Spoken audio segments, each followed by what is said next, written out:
بسم اللہ الرحمن الرحیم الحمد للہ رب العالمین والصلاة والسلام علی افضل الانبیاء والمرسلین وعلی آلہ واصحابہ اجمعین اما بعد فقد قال اللہ تبارک وتعالی فی شان حبیبہ الکریم ان اللہ وملائکتہ یصلون علی النبی یا ایہا الذین آمنوا صلوا علیہ وسلموا تسلیما اللہم صل علی سیدنا محمد وعلی آل سیدنا محمد وبارک وسلم صلاۃ و سلام علیک یا سیدی یا حبیبی یا رسول اللہ صلی اللہ تعالی علیہ وسلم فقد قال اللہ تبارک وتعالی فی القرآن المجید والفرقان الحمید فاعوذ باللہ من الشیطان الرجیم بسم اللہ الرحمن الرحیم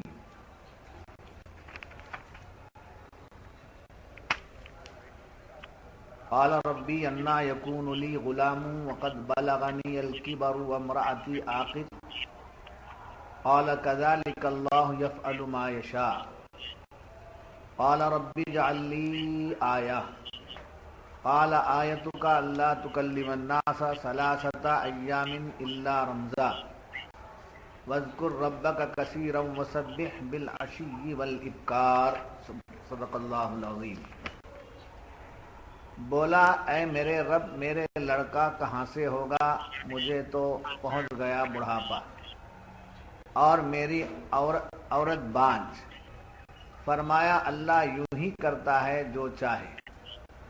عرض کی کہ اے میرے رب میرے لیے کوئی نشانی کر دے.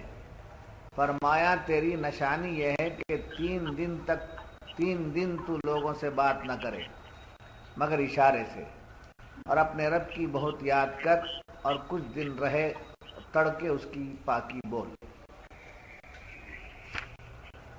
معزز حاضرین، جو واقعہ چل رہا ہے حضرت زکریا علیہ السلام کا، اور آپ کو اللہ تعالیٰ نے جو اولاد عطا فرمائی اس کا ذکر ہو رہا ہے.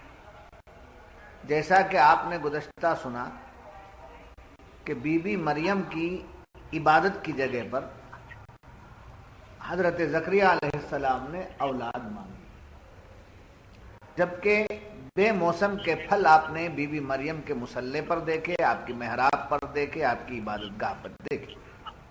تو آپ نے پوچھا یہ کیا ہے؟ تو بی بی مریم نے کہا یہ اللہ کی طرف سے وہ جسے چاہتا ہے بے حساب رزق عطا فرماتا ہے. تو حضرت زکریا علیہ السلام جن کی عمر شریف بہت بڑھ چکی تھی، 190 سال ہو چکے تھے، 120 سال ہو چکے تھے، آپ نے خیال کیا کہ کیسے مولا کی قدرت میں کیا نہیں ہو سکتا. جب بے موسم کے پھل بی بی مریم کو دیا ہے تو میں بے اولاد ہوں، مجھے اللہ اولاد عطا فرما دے گا. اس خیال سے آپ نے اسی جگہ پر جہاں حضرت مریم عبادت کرتی ہیں اسی جگہ پر آپ نے اللہ کی بارگاہ میں دعا کی کہ ربی حب، فرمایا کہ اے مولا مجھے ایک صالح اولاد عطا فرما. تو اللہ تبارک و تعالیٰ نے آپ کی دعا کو قبول فرمایا اور اس کی بشارت دی، جیسا کہ گزشتہ آیتوں میں اس کا ذکر ہوا. اب حضرت یحییٰ کی پیدائش کیسے ہوگی، یہاں بات ہوگی. حضرت یحییٰ کی پیدائش کیسے ہوگی، اس کی کوئی نشانی آپ کو معلوم ہے. بیان کرنے میں کوئی حجاب نہیں ہے، قرآن ہے. مسلمان نہ سنے گا تو کون سنے گا، مسلمان نہ پڑھے گا تو کون پڑھے گا. سمجھے آج تو جو ہے کئی فلمیں بلو دیکھ لیتے ہیں بے حیائی کے ساتھ. یہ تو دین ہے. دین کے معلوم کرنے میں کوئی بات آ جائے تو اس کو اطمینان کے ساتھ سننا اور لینا چاہیے.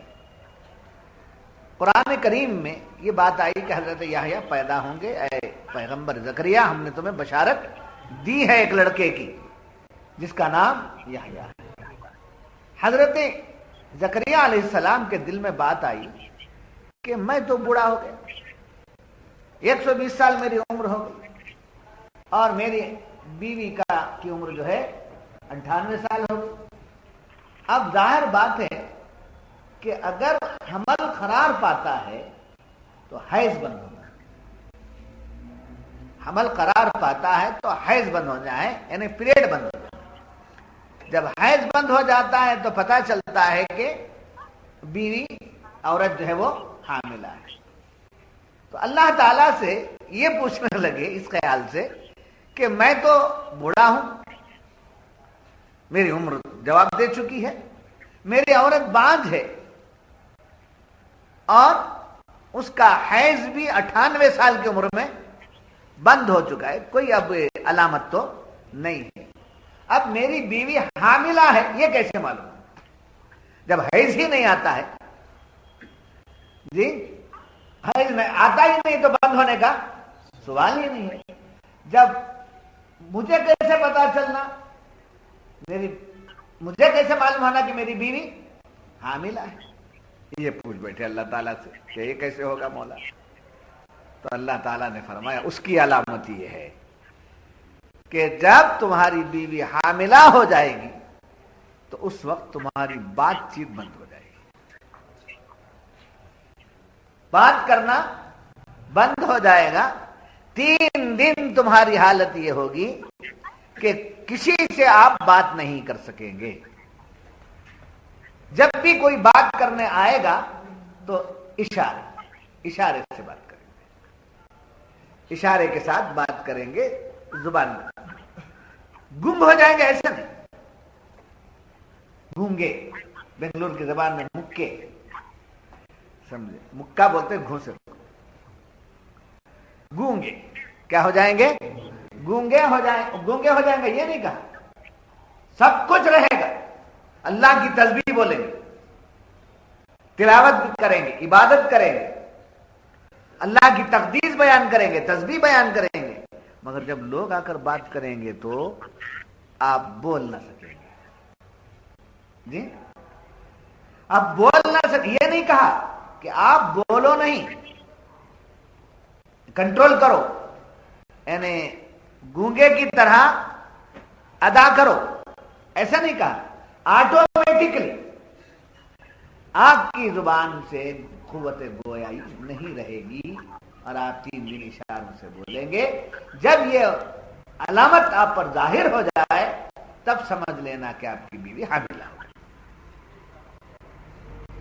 جی یہی قرآن بیان کر رہا، قرآن ہے، قرآن یہی بیان کر رہا ہے کہ قال ربی انا یکون لی غلام وقد بلغنی الکبر، سمجھے، مجھے لڑکا کیسے پیدا ہوگا؟ غلام لڑکے کو کہتے ہیں۔ جی 4 پوزیشنز ہیں، ایک ہے بچپن، ایک ہے لڑکپن، ایک ہے جوانی، ایک ہے ادھیڑپن اور ایک ہے بڑھاپن۔ 5 چیزیں۔ جو بچہ ہے چھوٹا سا اس کو صبی کہتے ہیں، صبی، سواد بے ای صبی، چھوٹے بچے۔ اور جو ذرا بڑا ہو جاتا ہے اس کو غلام کہتے ہیں۔ ہمارے پاس غلام کسے بولتے ہیں؟ نوکر۔ جی ہمارے پاس غلام نوکر، مگر عربوں میں دستور کیا تھا؟ غلام کس کو کہتے؟ لڑکے جس کی عمر تھوڑا بڑی۔ تیسرا کیا ہے؟ جوان، اس کو عرب میں شباب، جوانی کو کیا کہتے ہیں؟ شباب۔ اور ادھیڑپن کو کہول، ادھیڑپن۔ اور بڑھاپے کو شیخ، سمجھے کیا؟ شیخ، یہ بوڑھا ہے۔ اب اس میں مفسرین فرماتے ہیں سبھی کے بعد غلام، غلام کے بعد شباب، شباب کے بعد کہول، اور پھر کہول کے بعد شیخ۔ جب بڑھاپا آ جاتا ہے تو وہ جاتا نہیں ہے اس وقت تک جب تک کہ نہ لے جائے۔ بڑھاپا اس وقت تک نہیں جاتا جب تک کہ اپنے ساتھ نہ لے جاوے۔ تو مفسرین فرماتے ہیں بڑھاپا آ گیا تو سمجھ لو کہ موت کو دستک دے رہا ہے، دروازہ موت کا کھٹکھٹا رہا ہے، چلو بہت دیر ہو گیا، چلو، سمجھے۔